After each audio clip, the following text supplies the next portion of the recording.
everyone, welcome back to the channel. If you're learning English, feeling stuck, or thinking, why is this so hard? You're in the right place. Hi guys, I'm Leo. And I'm Eva, and today we're talking about something very real, starting English from absolute zero. Yeah, like 0-0. No words, no confidence, just Google Translate and fear. Exactly. So if you've ever thought, I'm too old, I'm too bad, or everyone speaks better than me, this episode is for you. Leo, let's start honestly. When you say, I started learning English from zero, what does zero actually mean? 0 means I knew yes, no, and okay. And honestly, even okay felt risky. So no grammar, no speaking, nothing? Nothing. I remember the first day I opened an English app and thought, why does every word sound like a different planet? That feeling is universal. Yeah, and the worst part wasn't the words, it was this voice in my head saying, you will never sound normal. This is interesting because on forums, Reddit, language communities, people always say, I understand English, but I can't speak. Exactly. And I was worse, I didn't even understand much. So what stopped you from speaking? Fear. Fear of sounding stupid. Fear of silence after I spoke. Fear of people saying, what? That what hits hard. It's like a punch. You suddenly forget every word you ever learned. Tell me about your first real English situation. Okay, this is painful. So I was in a coffee shop abroad. Uh-oh. The barista asked something simple like, is that for here or to go? Classic. My brain froze. I smiled, nodded, and said, yes. She looked confused. I looked confident, but inside I was dying. So what happened? She asked again, slower, louder, and I realized English doesn't become clearer when people shout. So when did things change? When I stopped trying to sound perfect. That's big. Yeah. So I saw a post on a forum. Someone wrote, fluent people made more mistakes than beginners. They just survived them. That's actually deep. Yeah. So I decided I will sound bad on purpose. Do you remember your first real conversation? Yes, it was terrible and amazing. That's the best combo. I spoke slowly. I mixed words. I said things like, I very like this movie because it is very interesting for me. That's actually adorable. But the person understood me, and that changed everything. Many learners get stuck at A2 or B1. They understand podcasts, YouTube, movies, but speaking feels blocked. Because understanding is passive, speaking is risky. And risky means emotional. Exactly. You're not afraid of English, you're afraid of judgment. Do you still make mistakes now? All the time. Same. Sometimes I say a sentence and think, whoa, that grammar died. Grammar is screaming somewhere. Let's be practical. What helped you the most? 3 things.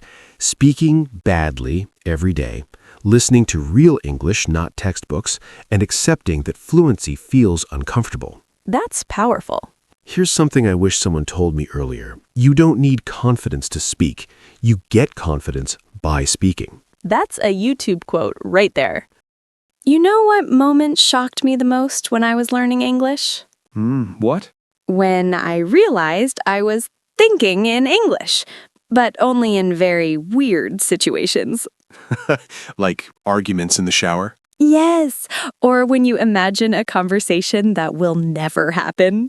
That's so true. Your English suddenly becomes perfect in your head. Exactly. But then in real life, someone says, hey, how's it going? And your brain is like, error, please reboot. Can we talk about how are you for a second? Oh no, the most dangerous question in English. At the beginning, I thought it was a real question, so I answered honestly. Big mistake. Someone asked, how are you? And I said, well, today's complicated because I didn't sleep very well and my back hurts a little and... And they were already gone. Yeah, I learned the hard way that sometimes English is not about truth, it's about speed. Let's talk about something people don't like to admit. The plateau. Oh yeah, that moment when you feel stuck for months. You're watching YouTube in English, listening to podcasts, maybe even working in English. but you feel like you're not improving. And that's when many people quit. Why do you think that happens? Because progress becomes invisible. At the beginning, every word is new. Later, improvement is more subtle. Pronunciation, speed, confidence. Let's be honest. Comparison kills motivation.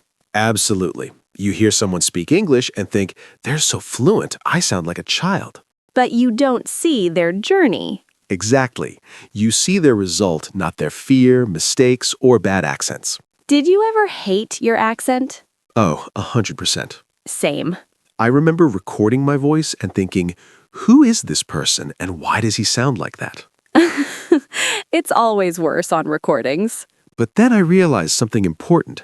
Accent is not the enemy. Silence is. That's powerful. Do you remember the first time someone didn't switch to your native language? Yes, and it felt like a small victory. Same. It's like, oh, you think I can survive in English. That moment changes everything. Let's talk levels. B1 to B2 is brutal. Because people expect more from you. Yes, at A2, people are patient. At B2, they interrupt you. And use idioms. And sarcasm. And jokes you don't understand until 10 minutes later. Do you remember the first slang phrase that confused you? When someone said, I'm down. Classic. I thought they were sad, but they were just ready. English is wild. One big change for me was stopping translating. That's huge. When you translate, you're slow. When you accept being imperfect, you're fluent. If you're waiting to feel ready to speak English, you'll wait forever. You don't become fluent, then speak. You speak to become fluent. Confession time. Do you talk to yourself in English? All the time. Same. At home, in the car, while cooking. It's free practice and zero judgment. At some point, English stopped being a language for me. Same. It became a tool for work, for people, for ideas. Do you ever regret not starting earlier? Sometimes. But then I think starting late reminds you how brave you are. That's beautiful. If someone is listening right now and feels stuck, scared, or tired, You're not bad at English. You're just in the middle of the story. if this conversation felt real to you, if you recognized yourself in these moments, you're exactly who this channel is for. Don't forget to subscribe, like this video, and thank you so much for spending this time with us. Seriously, thank you for listening. See you soon.